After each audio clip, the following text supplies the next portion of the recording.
Hi friends. నేను రోజు morning dry fruits అయితే తింటాను.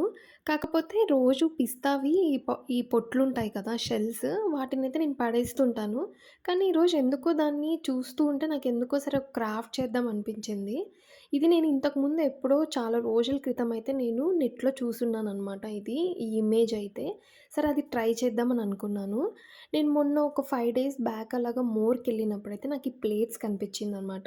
నాకైతే రూ. 10 అలా పడింది ఒక ప్లేట్. నేనొక 5 తీసుకున్నాను.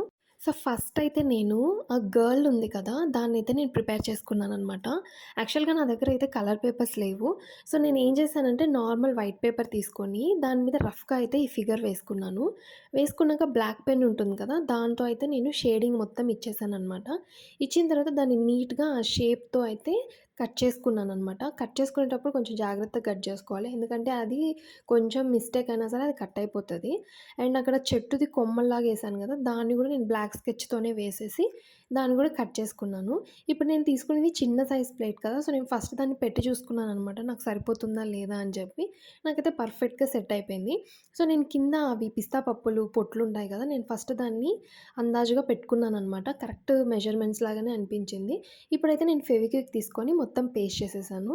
ఇప్పుడు దాన్ని కలరింగ్ చేస్తున్నాననమాట. ఆ చెట్టుకైతే గ్రీన్ ఏసేసాను. ఆ అమ్మాయి ఫ్రాక్‌కైతే నేను రెడ్ అండ్ గోల్డ్ కాంబినేషన్ తీసుకున్నాను. అండ్ ఇది ఫ్రేమ్‌కొచ్చేసి ఫ్రేమ్‌లాగా ఉంటుందని చెప్పి నేను ఔటర్ లైన్ అయితే మొత్తం గోల్డ్‌తో అయితే నేను కవరింగ్ చేసేసాననమాట. ఆ కలరింగ్ ఎయంగానే ఇంకా చాలా లుక్ వచ్చేసింది. ఇదైతే చాలా రీజనబుల్ ప్రైస్. ఆ ప్లేట్ ఏమో రూ. 10 పడింది. ఆ వాటర్ కలర్స్ అయితే నాకు తెలిసి ఒక 20 30 ఉండింటుంది. కానీ నాకు ఈ మధ్య ఏంటంటే క్రాఫ్ట్ చేస్తుంటే చాలా రిలాక్సింగ్‌గా అనిపిస్తుంది. వీడియో నచ్చితే ప్లీజ్ సబ్స్క్రైబ్ చేసుకోండి. బాయ్.